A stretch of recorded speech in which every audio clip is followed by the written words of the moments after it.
people are also worried about data protection. Yes, of course. So, there's so many times government websites have been hacked, diba? I don't know, the Comelec, PhilHealth, I don't know who else is going to come next. But what are you doing to safeguard also data privacy? Because so many, like me, I'm very, would you believe I don't have online banking because I'm so afraid of, you know, my millions and billions will be stolen from me. Buti ka pa. No, but seriously, diba, that's one of the fears of a lot of people, especially, I guess, yung mga kaedaran natin, yung mga Gen Z, mga komportable sila eh. Pero how can you ensure the data protection of the Filipino? Well, siguro first, mag-open ka na ng online banking. Safe yan. Pag nagka-problema ka, tawag mo kagad sa akin. Hindi, sa lahat ng bangko. Lahat ng bangko. But safe na siya. Okay. Siyempre, maririnig natin yung mga problema, pero hindi natin naririnig yung mga na-secure. Kasi pagka-secure naman yung transaction mo, walang makakarinig niyan.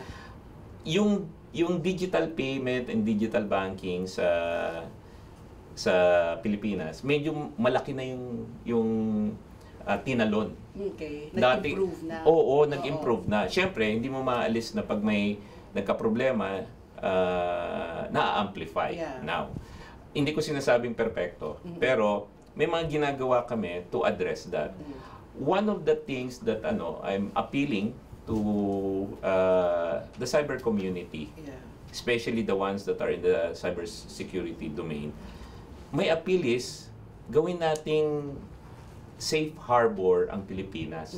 Isipin mo pag lahat ng mga magagaling at malilikot ang pag-iisip sa cyber, itutuon nila doon sa productive use na mabuti. Naku, grabe, matindi yung, we have close to about 120 million in population.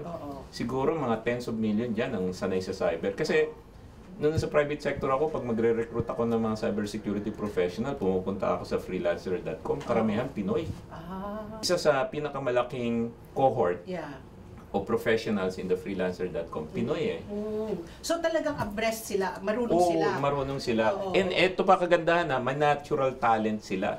Hindi nila pinag-aralan ng cybersecurity, pero malikot In the same manner, sabi ko nga, one of the key jobs na pwede natin makreate is in the social media management. Kasi Filipinos have a natural talent for social media. Sino ba ang tax capital dati? Sino ba yung pinakamataas ang Facebook use? Sino ba ang pinakamagaganda TikTok? So, gawin natin, pwede siyang gawing negosyo na. Pero also, are you in favor to amend the SIM Registration Act? Because that one, di ba, in the beginning, it was supposed to be for the laylayan na sa lipunan, those who wouldn't open bank accounts. And then President Duterte, he opened it na to all.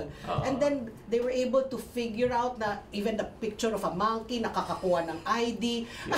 So I'm sure those are one of the problems that you're encountering. So how do you explain or how will you amend the SIM Registration Act? Or is that already obsolete? Kasi people don't even use now SIM cards It's all Wi-Fi, it's all data. Diba? Sabi mo nga, baka satellite So are we still abreast with what's happening or it's an obsolete act that has to be abolished? So siguro I'll answer it this way. Any new legislation requires time to really mature. And lalo na pag in-implement mo. And tandaan mo, ilan ba ang SIM sa Pilipinas? More than the population. More than the population. So sa akin, it's a good legislation that has had an impact. Pinaglaban namin sa industriya Sabi namin, para mabawasan yung mga cyber scams, nakatulong yan. But like most things, everything needs improvement.